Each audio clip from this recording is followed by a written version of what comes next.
Broadway ਤੁਹਾਡੇ ਵਿਦੇਸ਼ ਜਾਣ ਦੇ ਸੁਪਨਿਆਂ ਨੂੰ ਦੇਵੇਗਾ ਹਕੀਕਤ ਦੀ उड़ान। नमस्कार दोस्तों, मैं वर्षित ब्रॉडवे इमिग्रेशन सर्विसेज से लगातार कोशिश इस चैनल के जरिए लेटेस्ट इंपॉर्टेंट अपडेट आपसे शेयर करते हैं। सो आईआरसीसी की तरफ से एक रिपोर्ट, एक न्यूज जारी हुई है जिसके अंदर बहुत इंपॉर्टेंट खुलासे किए गए हैं। इन खुलासों में सबसे पहले तो ये बताया गया कि जो रिफ्यूजल रेट है वो तकरीबन आईआरसीसी डेटा के हिसाब से 61% हो चुका है डिफरेंट टाइप की एप्लीकेशंस में, और उसमें से खासकर स्टूडेंट और विजिटर वीजा को लेके इसके 61% होने या रिफ्यूजल के बढ़ने के कई कारण उन्होंने उसमें बताए हैं।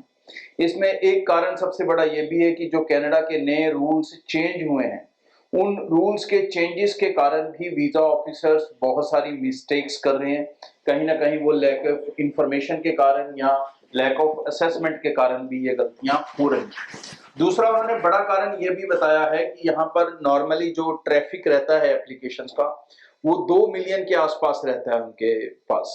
मतलब 20 lakh application any time embassy के पास रहती हैं प्रोसेस के लिए, डिफरेंट कैटेगरीज की मिला के। तो ओवरलोड भी एक कारण है, क्योंकि हम जानते हैं पिछले काफी समय से आईआरसीसी की तरफ से बताया गया कि जो उनकी टीम है वो ओवरलोड कर रही है, उनको एक्स्ट्रा वर्किंग करनी पड़ रही है, एक्स्ट्रा डेज में भी डिसीजंस आते हैं। आप कई बार देखते हो पीपीआर संडे को भी आई है, सैटरडे को भी आई है, तो मतलब ओवर टाइम वहां पे चल रहे हैं। तो उसके कारण भी ये इसमें से कई चीजों में मिस्टेक्स हो रही हैं। इसमें मिस्टेक्स जो नुकसान है वो बच्चों का बड़े लेवल पे हो रहा है, दूसरों का भी हो रहा है, लेकिन बच्चों का ज्यादा होता है, उनको इमोशनल सेटबैक भी डलता है। और इसके अंदर ये भी बताया कि जो स्टेम स्टूडेंट्स हैं उनके एप्लीकेशंस में भी ये मिस्टेक्स हो रही हैं। डेफिनेटली मिस्टेक्स होंगी तो सब जगह होंगी।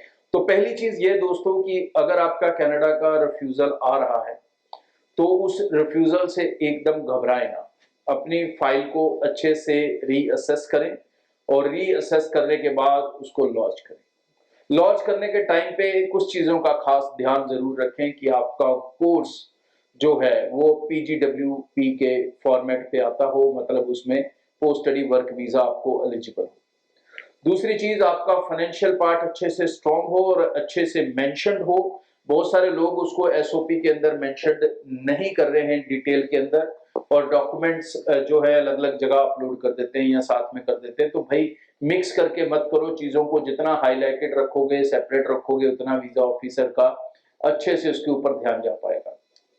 अपनी फाइनेंशियल समरी एक साथ में जरूर दो। फाइनेंशियल समरी मतलब कि आपने कितनी फीस ट्रांसफर कर दी है, कितनी जीआईसी कर दी है, कितने फंड्स आप दिखा रहे हो, वो फंड्स कितने पुराने हैं, आप अपनी एजुकेशन को कैसे सपोर्ट करोगे फ्यूचर में, आपके पेरेंट्स की क्या इनकम है। इसके ऊपर अगर आप एक अलग से फाइनेंशियल समरी बनाकर लगाएंगे तो उसका भी आपको बेनिफिट हो सकता है, क्योंकि उसे जब वीजा ऑफिसर पढ़ेगा तो प्रोबेबिलिटी कम है कि उससे कोई डॉक्यूमेंट मिस हो जाए।